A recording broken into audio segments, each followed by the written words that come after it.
بسم اللہ الرحمن الرحیم القارعة ما القارعة وما أدراك ما القارعة يوم يكون الناس كالفراش المبثوث وتكون الجبال كالعهن المنفوش فأما من ثقلت موازينه فهو في عيشة راضية وأما من خفت موازينه فأمه هاوية وما أدراك ما هي نار حامية.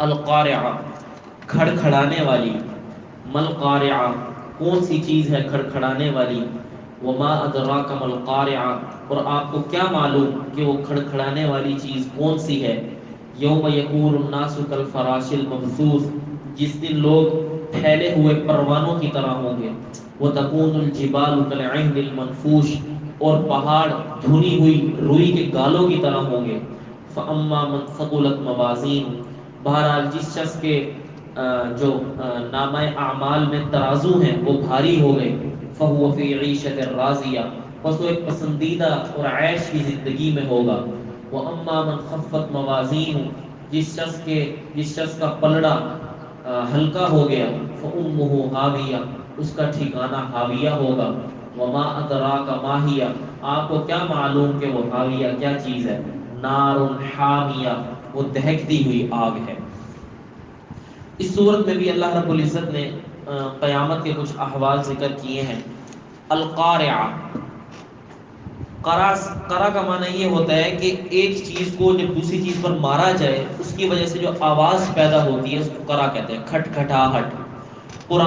قیامت کا ایک نام قارعہ بھی ہے، اس لیے کہ جب قیامت قائم ہوگی، سور پھونکا جائے گا تو ہر چیز تباہ و برباد ہو جائے گی، ایک دوسرے سے ٹکرا رہی ہوگی، پہاڑ ٹکرا رہے ہوں گے ایک دوسرے سے، چاند، سورج، آسمان، ستارے، درخت، ہر چیز دوسری چیز سے ٹکرا رہی ہوگی، اس کی وجہ سے آوازیں پیدا ہو رہی ہوں گی، دھماکے ہو رہے ہوں گے، تو اس وجہ سے اس کو القارعہ کہا گیا۔ اسی طرح انسانوں کے جو دل ہیں وہ گھبراہٹ کی وجہ سے لرز رہے ہوں گے، انسانوں کے جو کان ہیں وہ ان مختلف آوازوں کی وجہ سے وہ لرز رہے ہوں گے، تو اس وجہ سے قیامت کو قارعہ کہا گیا، کھڑکھڑانے والی۔ مل قارعہ کیا چیز ہے کھڑکھڑانے والی، وما ادراک مل قارعہ کیا معلوم آپ کو کہ وہ کھڑکھڑانے والی چیز کون سی ہے۔ ایک حکایتی انداز ہے، عام طور پر مخاطب کی توجہ حاصل کرنے کے لیے اس طرح کا انداز اپنایا جاتا ہے، جیسے ہم کسی کو کوئی قصہ بیان کر رہے ہو تو کہتے ہیں آپ کو معلوم ہے کہ وہ کیا چیز ہے، نہیں آپ کو معلوم نہیں ہے، میں خود بتلاتا ہوں۔ تو یہ وہ اس طرح کا ایک حکایتی انداز ہے، سننے والے کی توجہ حاصل کرنے کے لیے اس طرح کا انداز اپنایا جاتا ہے۔ فرمایا یوم یکون الناس کالفراش المبثوث،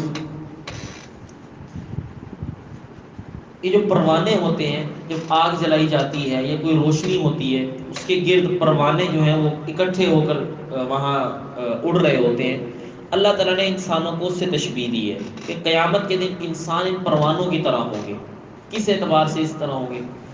جس طرح پروانے جو ہیں وہ بہت زیادہ ہوتے ہیں، آگ کے گرد روشنی کے گرد بہت زیادہ تعداد میں ہوتے ہیں، اسی طرح قیامت کے دن انسان بہت زیادہ تعداد میں ہوں گے۔ ظاہر ہے آدم علیہ السلام سے لے کر قیامت تک آنے والے مسلمان سارے کے سارے وہاں پر اولین و آخرین جمع ہوں گے تو تعداد بہت زیادہ ہوگی۔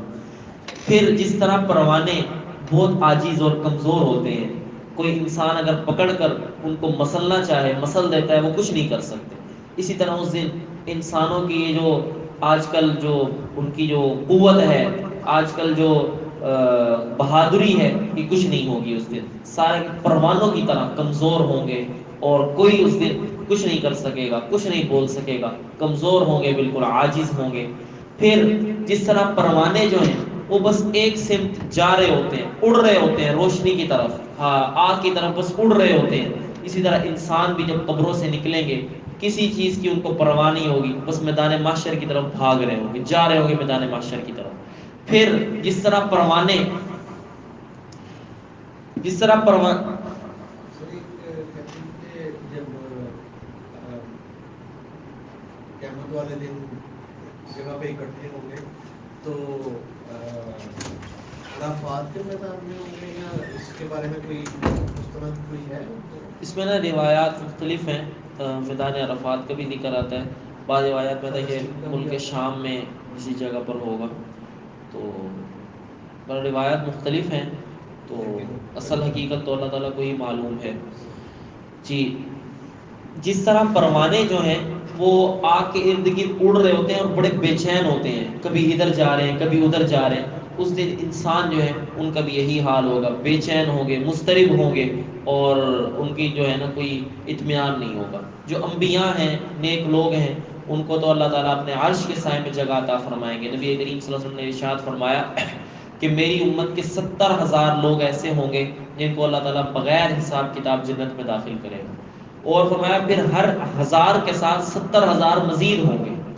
تو جو نیک لوگ ہیں ان کو تو اللہ تعالیٰ، بعض لوگ ایسے بھی ہوں گے جن کو اللہ تعالیٰ اپنے عرش کے سائے میں جگہ عطا فرمائیں گے، لیکن جو نافرمان ہوں گے، جو کفار ہوں گے، ان کا حال یہ ہوگا جس طرح کے اڑتے ہوئے پروانے ہوتے ہیں۔ وَتَكُونُ الْجِبَالُ كَالْعِهْنِ الْمَنْفُوشِ، یہ جو پہاڑ ہیں یہ تو اپنی مضبوطی میں ایک مثال سمجھے جاتے ہیں، ان کی ایک مثال دی جاتی ہے، اور یہ پہاڑ اتنے مضبوط ہیں کہ انہوں نے زمین کو ٹھہرایا ہوا ہے۔ روایات میں آتا ہے کہ جب اللہ تعالیٰ نے زمین کو پیدا کیا، کیونکہ پانی پر پیدا کیا تھا تو وہ حرکت کرنے لگی، تو اللہ تعالیٰ نے اس کی حرکت کو روکنے کے لیے پہاڑ اس پر رکھ دیے۔ یہ پہاڑ اتنی مضبوط ہیں، لیکن قیامت کے دن جب یہ قیامت قائم ہوگی تو ان کا حال کیا ہوگا؟ جس طرح روئی کے گالے اڑ رہے ہوتے ہیں، پہاڑ اس طرح اڑ رہے ہوں گے۔ میرکوں کی طرح لگا جی، جتنا پہاڑوں پر ہوتا ہے اس سے زیادہ نیچے اس کی جڑ ہوتی ہے۔ کالعہن المنفوش، روئی جو ہے وہ کچھ عرصہ استعمال کے بعد جب تھوڑی سخت ہو جاتی ہے، اس کے بعد اس کو نا بھجوایا جاتا ہے، اس کی دھنائی ہوتی ہے، اس کے بعد وہ بہت زیادہ ہلکی ہو جاتی ہے۔ تو یہ فرمایا کہ جو دھنی ہوئی روئی ہوتی ہے وہ جس طرح ہلکی ہوتی ہے، ایسے ہوا میں اڑ رہی ہوتی ہے، پہاڑ اس طرح اڑ رہے ہوں گے، کوئی ان کا وزن اس وقت باقی نہیں رہے گا، زمین سے اڑ جائیں گے، زمین سے ہٹ جائیں گے۔ کش شکل ختم ہو جائے گا۔ جی، وَتَكُونُ الْجِبَالُ كَالْعِهْنِ الْمَنْفُوشِ، تو یہ جو پہاڑ ہیں یہ رنگین دھنی ہوئی روئی کی طرح اڑ رہے ہوں گے۔ فَأَمَّا مَنْ ثَقُلَتْ مَوَازِينُهُ، عقائد میں سے ایک عقیدہ یہ بھی ہے کہ قیامت کے دن اعمال کا وزن ہوگا۔ قرآن کریم میں دوسری جگہ پر اللہ رب العزت نے فرمایا وَنَزَعُ الْمَوَازِينَ الْقِسْطَ لِيَوْمِ الْقِيَامَةِ، کہ قیامت کے دن ہم انصاف کے لیے ترازو رکھیں گے، اس ترازو میں لوگوں کے اعمال تولے جائیں گے۔ یہ اس لیے نہیں ہوگا کہ اللہ تعالیٰ کو معلوم نہیں ہے، اللہ تعالیٰ کو تو سب کچھ معلوم ہے، یہ لوگوں کو دکھانے کے لیے ہوگا، تاکہ لوگوں کے سامنے اللہ تعالیٰ کا عدل ظاہر ہو، کہ محض اللہ رب العزت اپنے علم کی بنیاد پر فیصلہ نہیں فرما رہے، لوگوں کے سامنے وزن کر کے ان کو بتایا جا رہا ہے کہ دیکھو یہ تمہارے اعمال ہیں۔ تو اس کے بارے میں فرمایا فَأَمَّا مَنْ ثَقُلَتْ مَوَازِينُهُ، یہ وزن اعمال کا جو وزن ہوگا یہ 2 مرتبہ ہوگا، روایات سے معلوم ہوتا ہے 2 مرتبہ ہوگا۔ پہلی مرتبہ جو وزن ہوگا وہ مومنین اور کفار کا ہوگا، تو جو شخص جس کے دل میں تھوڑا سا بھی ایمان ہوگا، چاہے وہ کتنا ہی گناہ گار کیوں نہ ہو، اس کا پلڑا جھک جائے گا، بھاری ہو جائے گا، اور وہ شخص جو کافر ہوگا، چاہے اس نے کتنے ہی اچھے کام کیے ہوں، اس کا پلڑا جو ہے وہ ہلکا ہوگا۔ اور دوسری مرتبہ جو وزن ہوگا وہ خود انسانوں کے درمیان ان کے اعمال کا وزن ہوگا، تو اس میں جس کے اعمال زیادہ ہوں گے اس کا پلڑا بھاری ہو جائے گا، اور جس کے اعمال کم ہوں گے اس کا پلڑا ہلکا ہو جائے گا۔ کے ساتھ پیورٹی بھی دیکھی جائے گی۔ جی جی، وہی بات آ رہی ہے کہ فرمایا کہ جس شخص کا پلڑا بھاری ہو گیا، تو یعنی جو شخص مومن ہوگا، یہاں پر پہلے والے وزن کا ذکر ہے، جو شخص مومن ہوگا فَهُوَ فِي عِيشَةٍ رَاضِيَةٍ، وہ اپنی ایک پسندیدہ زندگی میں ہوگا، کیا مطلب اس کو جنت ملے گی، اس کو جنت کی نعمتیں ملے گی۔ اور جس شخص کا پلڑا ہلکا ہو گیا، یعنی جو شخص کافر ہوگا، تو وہ جہنم میں جائے گا۔ یہاں پر یہ فرمایا، یہاں پر بھی دوسری آیات میں بھی روایات میں بھی کہ اعمال کو تولا جائے گا، گنا نہیں جائے گا، گنا نہیں جائے گا، یعنی تعداد کو نہیں دیکھا جائے گا، وزن کو دیکھا جائے گا۔ اور اعمال کے اندر وزن پیدا ہوتا ہے اخلاص سے، اخلاص سے اور سنت کے مطابق عمل کرنے سے۔ دیکھیں اعمال کے اندر جو وزن پیدا ہوتا ہے وہ سنت کے مطابق عمل کرنے سے پیدا ہوتا ہے۔ اب ایک شخص ہے، اس کے اعمال تو بہت زیادہ ہیں لیکن اخلاص نہیں، ریاکاری ہے، سنت کے مطابق اعمال نہیں کیے، تو تعداد تو زیادہ ہوں گے، اس کا وزن کم ہوگا۔ اور دوسرا شخص ہے جس کے اعمال تو تھوڑے ہیں، سنت کے مطابق ہیں، اخلاص ہے، تو اس کے اعمال کا وزن زیادہ ہوگا۔ تو اصل کوئی بھی حکم ہے اس کے اندر اخلاص ضروری ہے، انما الاعمال بالنیات، اعمال کا دار و مدار نیتوں پر ہے، اخلاص ضروری ہے، سنت کے مطابق عمل کرنا ضروری ہے۔ ہمارے ہاں بعض اوقات بہت سارے جو اعمال ہم کرتے ہیں اس کے پیچھے یہ تصور نہیں ہوتا، یہ کنسیپٹ نہیں ہوتا کہ اصل عمل وہ ہے جو اللہ رب العزت نے نبی کریم صلی اللہ علیہ وسلم سے عمل کروایا۔ نبی کریم صلی اللہ علیہ وسلم نے جو عمل جس طریقے پر کیا وہ معتبر ہے۔ ہم اپنے ذہن سے کوئی طریقہ نکال لیں چاہے وہ اس سے کتنا ہی اچھا کیوں نہ ہو، وہ معتبر نہیں۔ اصل معتبر وہ ہے جو نبی کریم صلی اللہ علیہ وسلم نے کیا۔ یہ جو اصول ہے یہ اگر ذہن میں رکھ لیں تو بہت سارے مسائل حل ہو جائیں گے۔ ہمارے یہاں عام طور پر دیکھنے میں آتا ہے، لوگ اس کو مذاق کے طور پر لیتے ہیں کہ حج کے موقع پر جو رمی کی جاتی ہے تو وہاں پر اصل شریعت کا حکم یہ ہے کہ کنکریاں ماری جائیں۔ اب کچھ لوگ ہیں وہ جی پتھر اٹھا کر مار رہے ہوتے ہیں، کچھ جو ہے وہ مختلف قسم کی حرکتیں جو ہیں وہ کرتے ہیں۔ کیوں، کس وجہ سے کرتے ہیں؟ ان کی نیت خراب نہیں ہوتی، ان کی نیت یہ ہوتی ہے کہ جی شیطان ہے یہاں اور ہم شیطان پر اپنا غصہ نکال رہے ہیں، لیکن حقیقت یہ ہے کہ شیطان وہاں پر موجود نہیں ہے، وہ صرف ایک علامت ہے۔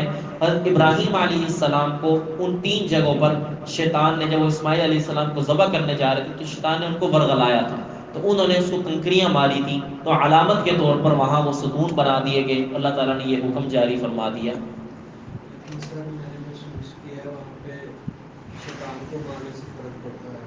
نہیں وہ ٹھیک ہے، اس سے وہ پڑھتا ہوگا، لیکن میرے کہنے کا مطلب یہ ہے کہ خاص اس جگہ پر شیطان موجود نہیں ہے۔ اس جگہ پر کیا آپ کنکریاں مار رہے ہیں تو وہ شیطان کو لگ رہی ہیں، یہ مطلب نہیں ہے۔ ورنہ یہ کہ آپ جب بھی کسی شریعت کے حکم پر عمل کرتے ہیں تو شیطان کو تکلیف تو ہوتی ہے، تو اس عمل سے بھی اس کو ہوتی ہے۔ تو اب یہاں پر اصل شیطان کو جو تکلیف ہوتی ہے وہ ان پتھروں سے نہیں ہوتی۔ میں کہنے کا مطلب یہ ہے کہ شیطان وہاں پر موجود نہیں، اس کو ان پتھروں سے تکلیف نہیں ہوتی، اس کو تکلیف ہوتی ہے سنت پر عمل کرنے سے۔ جب آپ سنت کے مطابق عمل کریں گے، اصل جو شریعت کا حکم ہے اس پر عمل کریں گے تو اس کو تکلیف ہوگی۔ تو کوئی بھی عمل ہے اس کے اندر جو وزن پیدا ہوتا ہے تو وہ ہوتا ہے سنت کے مطابق عمل کرنے سے اور اخلاص سے۔ تو بہرحال جس کا نام ہے اعمال، جس نام ہے اعمال کے، اچھا اب روایات میں آتا ہے کہ ایک شخص ہوگا قیامت کے دن، اس کا جب وزن ہو رہا ہوگا تو ایک طرف اس کے کئی رجسٹر ہوں گے جن میں اس کے گناہ لکھے ہوئے ہوں گے، دوسری طرف صرف ایک پرچی ہوگی تو وہ اس کی کسی نیک عمل کی ہوگی۔ تو اللہ تعالیٰ فرمائیں گے کہ اس کا بھی وزن کرو۔ وہ شخص کہے گا اے اللہ، اگر آپ میرے ان رجسٹروں کا اور دوسری طرف اس پرچی کا وزن کرتے ہیں تو یہ تو سراسر میری رسوائی ہے اولین اور آخرین کے سامنے، تو یہ تو واضح ہے، میرا نتیجہ تو واضح ہے۔ اللہ تعالیٰ فرمائیں گے نہیں، اس کا بھی وزن ہوگا۔ تو ایک پلڑے کے اندر وہ تمام اس کے جو گناہوں کے رجسٹر ہیں وہ رکھے جائیں گے، اور دوسرے پلڑے کے اندر وہ پرچی رکھی جائے گی، تو وہ پرچی والا پلڑا جھک جائے گا۔ تو وہ شخص بڑا حیران ہوگا کہ یہ کیا؟ تو وہ پرچی جو ہے وہ دیکھے جائے گی تو اس پر لکھا ہوگا اشہد ان لا الہ الا اللہ و اشہد ان محمد عبدہ و رسولہ، ایمان۔ تو یہ ہے کہ جس کے دل میں ذرہ برابر بھی ایمان ہوگا تو کافر کے مقابلے میں اس کا پلڑا جھک جائے گا، اور وہ شخص کبھی نہ کبھی جنت میں داخل ہوگا اور اس کو نجات ملے گی۔ تو یہ ہے کہ جس شخص کا نامہ اعمال اس کا جب اس کا وزن ہوگا، اس کا پلڑا بھاری رہ گیا، فَهُوَ فِي عِيشَةٍ رَاضِيَةٍ، اب ہمیشہ ہمیشہ کے لیے اس کی موج ہی موج ہے، مزے ہی مزے ہیں۔ وَأَمَّا مَنْ خَفَّتْ مَوَازِينُهُ، جس کا پلڑا ہلکا رہ گیا، فَأُمُّهُ هَاوِيَةٌ، اس کا ٹھکانہ ہاویہ ہوگا۔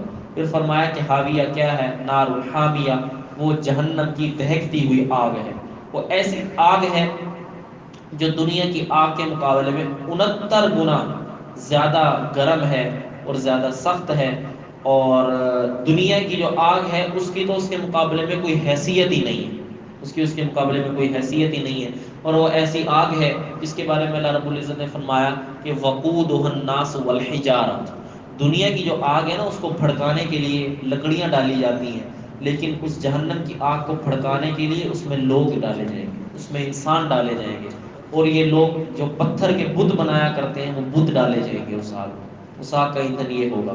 اور اسی طرح فرمایا کہ وہ قیامت کے دن وہ آگ جہنم ایسے بھڑک رہی ہوگی، اس کے اندر اللہ تعالیٰ کفار کو ڈالیں گے لیکن پھر بھی اس جہنم کا پیٹ نہیں بھرے گا، اللہ تعالیٰ فرمائیں گے حلم تلعتی، کیا تو بھر گئی ہے؟ وہ کہے گی حل من مزید، اور لے کر آؤ، اور لے کر آؤ۔ تو اتنی بڑی جہنم ہے اور وہ ایسی آگ ہے جس کا ہم تصور بھی نہیں کر سکتے۔ تو اس موقع پر یہ دعا کرنی چاہیے کہ اللہم اجرنا من النار، اللہ تعالیٰ ہماری حفاظت فرمائے، اور اللہم حاسبنا حسابا یسیرا، اللہ تعالیٰ ہمارے لیے حساب کتاب میں آسانی فرمائے، بلکہ ہمیں ان لوگوں میں داخل فرمائے جن کو اللہ تعالیٰ بغیر حساب کتاب کے جنت کا داخلہ عطا فرمائیں گے۔ صدق اللہ العظیم۔